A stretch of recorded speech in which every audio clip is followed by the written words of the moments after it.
সৈয়দা হামিদা বেগম রহমতুল্লাহি আলাইহের গৌরবময় জীবন কথা।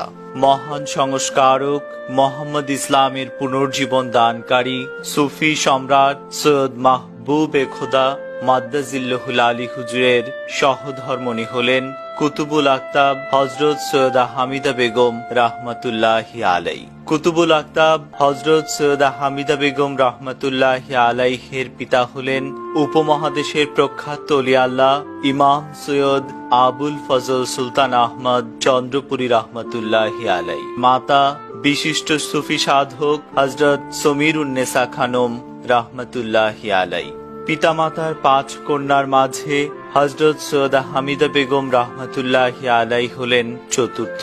তিনি 25শে বৈশাখ 1364 বঙ্গাব্দ 8 মে 1957 খ্রিস্টাব্দ বুধবার ফরিদপুর জেলার সদরপুর উপজেলাধীন চন্দ্রপাড়া গ্রামে আপন পিত্রালয়ে জন্মগ্রহণ করেন। হযরত সৈয়দা হামিদা বেগম রহমতুল্লাহি আলাই শৈশব হতে এক অসাধারণ চারিত্রিক বৈশিষ্ট্য নিয়ে বড় হন। তিনি পিতা ইমাম সৈয়দ আবুল ফজল সুলতান আহমদ চন্দ্রপুরী রহমতুল্লাহি আলাইহের খুব ভক্ত ছিলেন। পিতা কিভাবে সাধনা আরাধনা করেন তিনি সবসময় সেগুলো অনুসরণ করতেন। শৈশব থেকেই কুতুবুল আক্তাব হযরত সৈয়দা হামিদা বেগম রহমতুল্লাহি আলাইহের অন্তর্চক্ষু খোলা ছিল। কুতুবুল আক্তাব হযরত সৈয়দা হামিদা বেগম রহমতুল্লাহি আলাইহের গৌরবোজ্জ্বল জীবন সম্পর্কে তার এক সাধক চাচা নয়ন খাঁ সাহেব তার সম্পর্কে বলেছিলেন, এই মেয়ে বড় হলে তাকে ফরিদপুরের বাইরে অন্য এক জেলার এক ছেলের সাথে বিয়ে দেয়া হবে। ইমাম শাহ চন্দ্রপুরী রহমতুল্লাহি আলাই ওই জামাতাকে চাকুরি ছাড়িয়ে তার এই দরবার শরীফে নিয়ে আসবেন। তিনি এসে এই দরবার শরীফকে আরো উন্নত করবেন। এই দরবার শরীফ আরো সম্প্রসারিত হবে। ওই জামাতার প্রচেষ্টায় ইমাম সৈয়দ আবুল ফজল সুলতান আহমদ চন্দ্রপুরী রহমতুল্লাহি আলাইহের সুনাম দেশ বিদেশে ছড়িয়ে পড়বে। অবশেষে ইমাম শাহ চন্দ্রপুরী রহমতুল্লাহি আলাই ওই জামাতার কাছে নিজের জাহিরি ও বাতিনি সমস্ত দায়িত্ব অর্পণ করে বিদায় নেবেন। পরবর্তীতে সাধক নয়ন খাঁর এই ভবিষ্যৎবাণী সত্যে পরিণত হয়।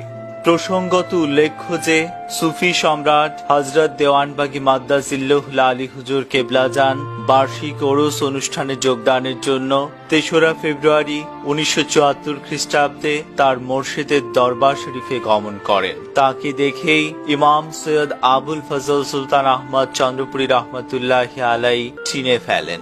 সুফি সম্রাট হুজুর কেবলাজান তার সুযোগ্য উত্তরসূরি। পরবর্তীতে তিনি সুফি সম্রাট হযরত দেওয়ানবাগী মাদ্দাজিল্লাহুল আলী হুজুর কেবলাজানকে কাছে রাখার জন্য নিজে উৎসাহিত হয়ে স্বীয় চতুর্থ কন্যাকে 16 মার্চ 1974 খ্রিস্টাব্দ শনিবার তার কাছে বিবাহ দেন।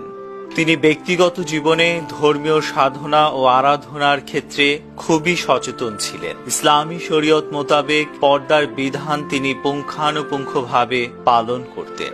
দুস্থ মানুষের প্রতি তার ছিল গভীর সহানুভূতি।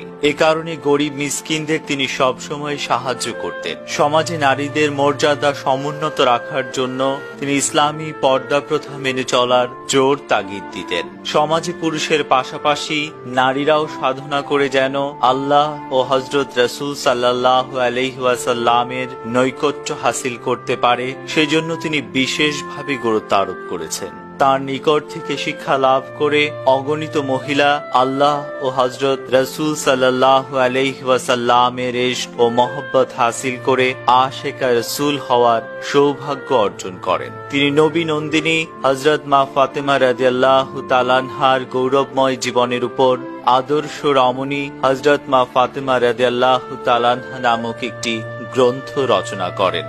হযরত সৈয়দা হামিদা বেগম রহমতুল্লাহি আলাই তার স্বামী হযরত সৈয়দ মাহবুবে খোদা মাদ্দাজিল্লাহুল আলীর প্রতি সর্বদা একান্ত অনুগত ও শ্রদ্ধাশীল ছিলেন। তিনি একজন পতিপরায়ণা স্ত্রী হিসেবে তার দায়িত্ব পালনে সদা সচেতন থাকতেন। তাই তিনি স্বামীকে সর্বদা সহযোগিতা করেছেন। সৈয়দা হামিদা বেগম রহমতুল্লাহি আলাই 14 সেপ্টেম্বর 2009 খ্রিস্টাব্দ 30 ভাদ্র 1416 বঙ্গাব্দ 23 রমজান 1430 হিজরি সোমবার সকাল 7টায় রাজধানী ঢাকার আরামবাগ বাবের আহমদ দেওয়ানবাগ শরীফে জগৎবাসীকে শোক সাগরে ভাসিয়ে দারুল বাকায় তাশরিফ নিয়েছেন। তিনি তার স্বামী সুফি সম্রাট হযরত সৈয়দ মাহবুবে খোদা মাদ্দাজিল্লাহুল আলী হুজুর কেবলাজান সহ তার কন্যা ও 4 পুত্র, জামাতা, পুত্রবধূ, নাতি নাতনি সহ আত্মীয় স্বজন ও অগণিত ভক্ত অনুরাগী রেখে গেছেন। তার লেখা অসংখ্য গজল মোর্শেদ প্রেমিকদের হৃদয়ে আজও চিরভাস্বর হয়ে আছে।